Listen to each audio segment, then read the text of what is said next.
Hi hello welcome to AI trending. ఏఐతో ప్రపంచంలో జరిగిన మార్పు గురించి ఈరోజు తెలుసుకుందాం. 21 ప్రభుత్వ విభాగాలలో ఏఐ వినియోగానికి ఉన్న అవకాశాలపై మదింపు. ఐటీ శాఖ పరిధిలోని ఎమర్జెన్సీ టెక్నాలజీ వింగ్కు బాధ్యతలు అప్పగించిన రాష్ట్ర సర్కారు. అంతర్జాతీయంగా పాలనా రంగంలో ఏఐ వినియోగం తీరుపై అధ్యయనం.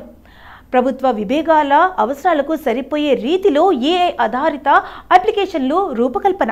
పాలనలో ఏఐ వినియోగంపై ఉద్యోగులకు అవగాహన, నైపుణ్య శిక్షణ కార్యక్రమాలు. రాష్ట్రంలో ప్రభుత్వ పాలన, ప్రజాసేవల్లో కృత్రిమ మేధస్సు, ఆర్టిఫిషియల్ ఇంటెలిజెన్స్ ఏఐను మేళవించి ప్రజలకు త్వరితగతిన సమర్థవంతంగా సేవలు అందించాలని రాష్ట్ర ప్రభుత్వం భావిస్తోంది. సమాచార సాంకేతిక ఏఐ రంగంలో వేగంగా వస్తున్న మార్పులను అందించుకోవడంలో ప్రభుత్వ శాఖలు వెనుకంజలో ఉన్నాయనే విమర్శల నుంచి బయటపడేందుకు ప్రయత్నాలు ప్రారంభించింది.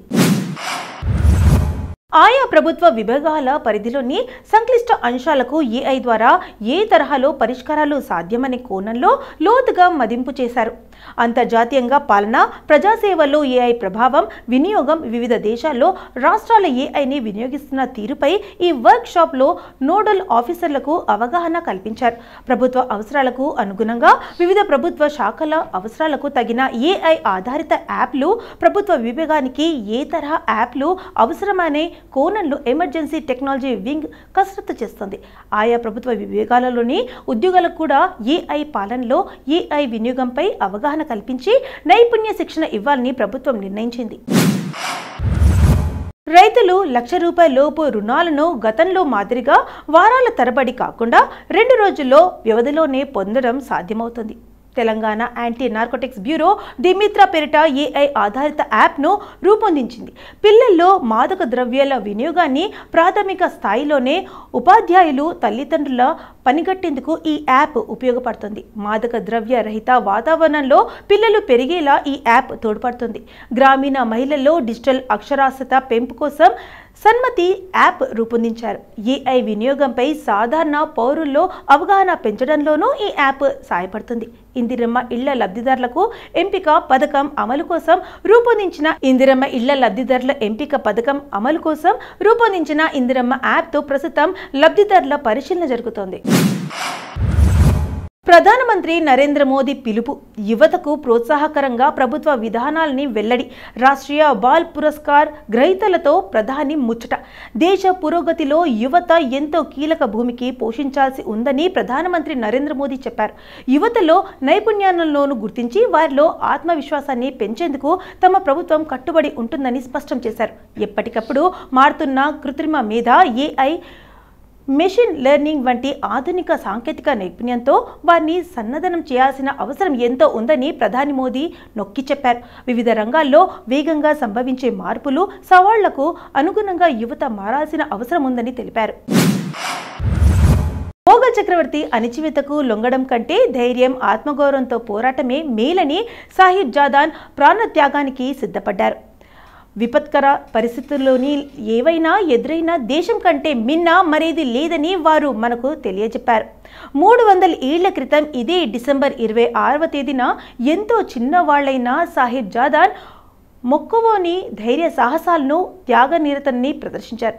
మొఘల్ పాలకులు ఎన్ని ప్రలోభాలు చూపినా లొంగలేదు. తీవ్రమైన హింసను భరించారు. వారి దృష్టిలో దేశమే అత్యున్నతం. వారి వారసత్వం నుంచి మనం ప్రేరణ పొందాలి. సాహిబ్ జాదాస్ వంటి వారి త్యాగాలు, ధైర్య సాహసాలపైనే భారత ప్రజాస్వామ్య సాధనం దృఢంగా నిర్మితమైంది. విజేతలైన 17 మందికి ప్రధాని అభినందనలు తెలిపారు. భారతీయ యువత ఏదైనా సాధించగలదని వీరు నిరూపించి చూపారని ప్రశంసించారు.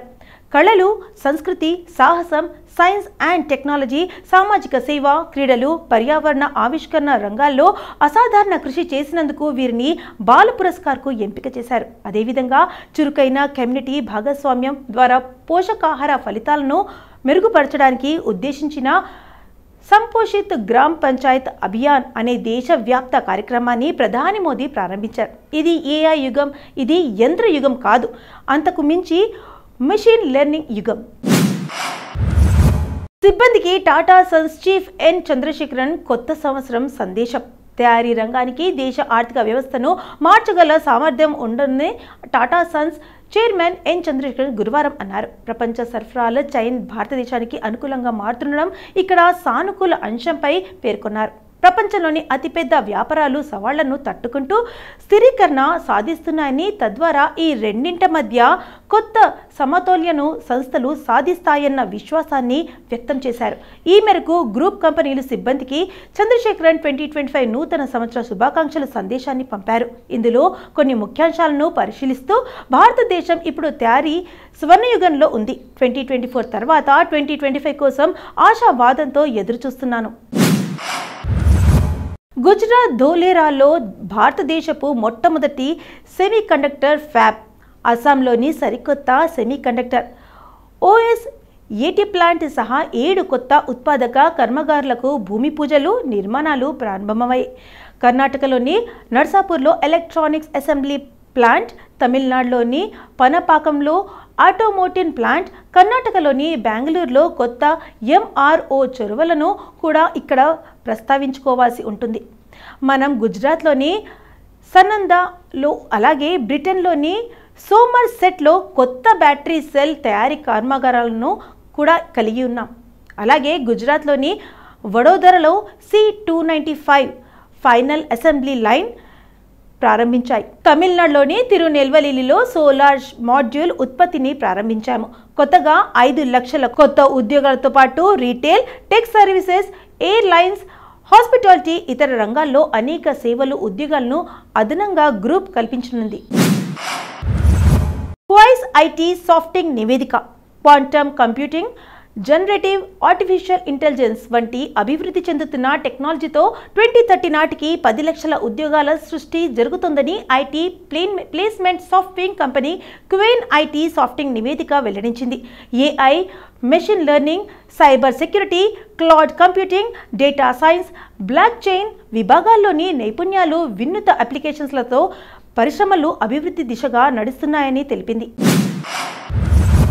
ఆరోగ్య సంరక్షణ, banking, financial services, insurance, retail, automotive తయారీలో AI, ML సాంకేతిక మోసాన్ని గుర్తించడం, నిర్ధారణ, నాణ్యత నియంత్రణ ద్వారా సామర్థ్యాన్ని పెంచుతుంది అని వివరించింది. అనుమాన అవకాశాలను టెక్ నియామకాలు 43.5% వాటాతో బెంగళూరు ప్రథమ స్థానంలో ఉంది. హైదరాబాద్ 13.4%, పూణే 10% వాటాతో ఆ తర్వాత స్థానాల్లో ఉన్నాయి. భారత సాంకేతికత నిపుణులు టెక్నాలజీలతో కొత్త మార్పులు తీసుకొస్తున్నారు.